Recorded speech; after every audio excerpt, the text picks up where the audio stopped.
কিয়ামতের মাঠে একজন ব্যক্তিকে প্রথম জিজ্ঞেস করা হবে এবং হিসাব নেওয়া হবে সালাতের।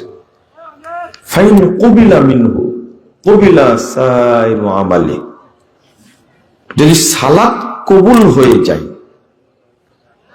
সালাত যদি কবুল হয়ে যায় তো যত আমল আছে অটো সমস্ত আমল কবুল হয়ে যাবে।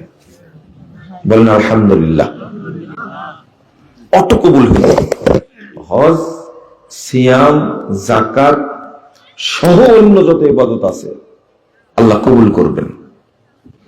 কিন্তু ওয়াইন রুদ্দাত, যদি সালাত বাতিল হয়ে যায় কিয়ামতের মাঠে, রুদ্দা আলাইহি সাইরু আমালি, জীবনে যত আমল করেছে সব আমল তার উপরে নিক্ষেপ করা হবে। আল্লাহ এত জোরে নিক্ষেপ করবেন, এই নিক্ষেপের কারণে জাহান্নামের সবচেয়ে নিচে পড়ে যাবে সে। তাহলে সালাত বাতিল হওয়ার সাথে সাথে হজ বাতিল হয়ে গেল, যাকাত বাতিল হয়ে গেল, সিয়াম বাতিল হয়ে গেল। আপনার একটা নরমাল কারণ বলি, একবারে হালকা কারণ বলি সালাত বাতিল হওয়ার, নেকি নাই। আপনার আর একটা হাদিস বলি, আল্লাহ রাসূল সাল্লাল্লাহু আলাইহি সাল্লাম বলছেন, ইন্নার রাজুলা লা ইউসাল্লি সিত্তিনা সানা, আমার উম্মতের অনেক নারী পুরুষ সালাত আদায় করবে 60 বছর যাবত। কত বছর? 60 বছর যাবত সালাত আদায় করবে। মা তুকবালু লাহু সালাতুন, তার এক রাকাত সালাতও কবুল হবে না, একটা সালাতও তার আল্লাহর কাছে কবুল হবে না। আপনি কি বুঝতে পারছেন কথাগুলো? আমার উম্মতের অনেক নারী পুরুষ সালাত আদায় করবে কিন্তু তাদের সালাত কবুল হবে না। হাদিসটি বর্ণিত হয়েছে তারগীব ও তারহিবের মধ্যে, ইমাম আসবাহানি হাদিসের গ্রন্থ 3 নম্বর খণ্ড 226 পৃষ্ঠা।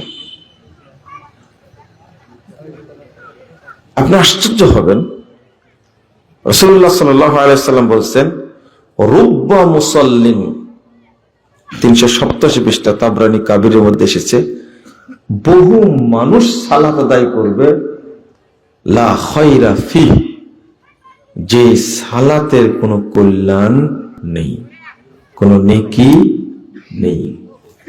সালাত পড়ছে কিন্তু নেকি নেই তার। আল্লাহ রাসূল বলেছেন, রুব্বা মুসাল্লিন লা খালাকা লাহু ইনদাল্লাহি আযজা ওয়া জাল, বহু মুসল্লি সালাত আদায় করে কিন্তু আল্লাহর কাছে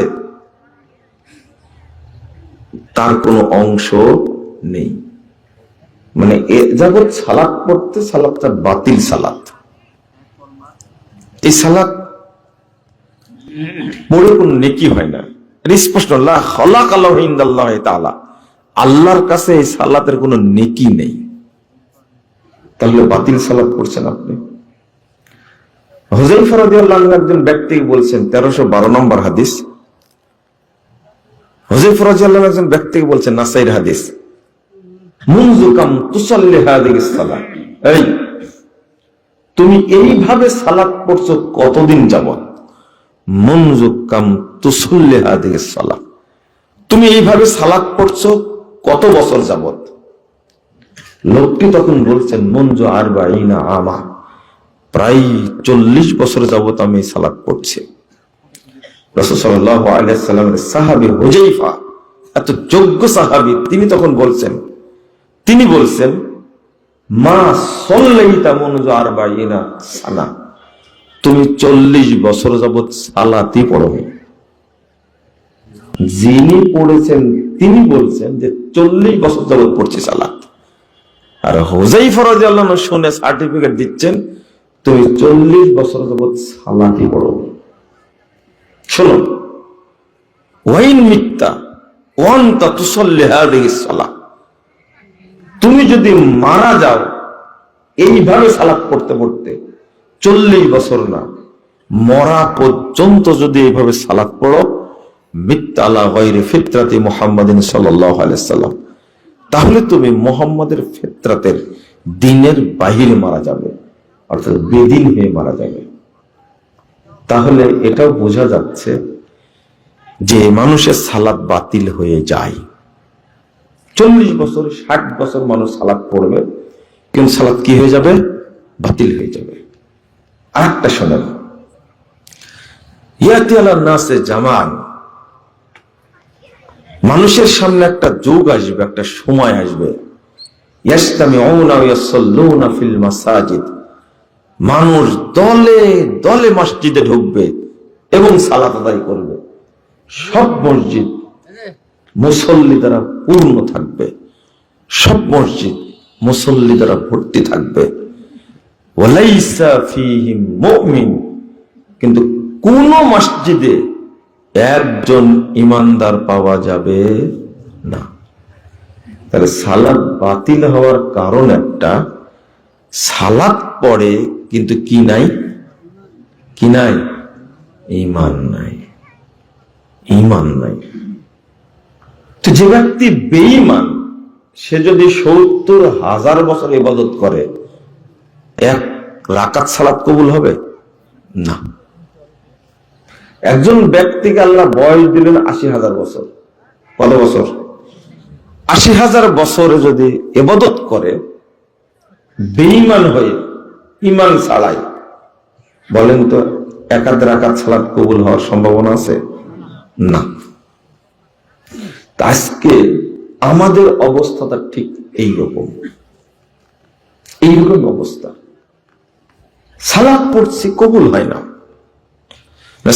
মুসল্লি আবার জেনা করে, মুসল্লি আবার চুরি করে, মুসল্লি মিথ্যা কথা বলে। একজন মহিলা সে সালাত আদায় করে আর বোরকা ছাড়াই ঘুরে বেড়ায়, এটা কি সম্ভব? একজন মহিলা স্বামী জানে না রাজশাহী নিউ মার্কেটে বাজার করতে চলে গেছে, ও নাকি রোজাও রাখে, নামাজও পড়ে, তাহাজ্জুদও পড়ে। তাহলে বুঝেন যে সালাত আদায় করবে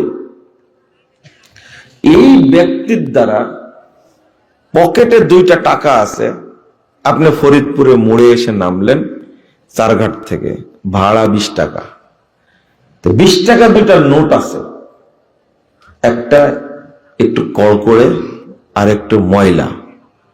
যদি আপনি মুসল্লি হন তাহলে ময়লা নোটটা আপনি দিতে পারবেন না।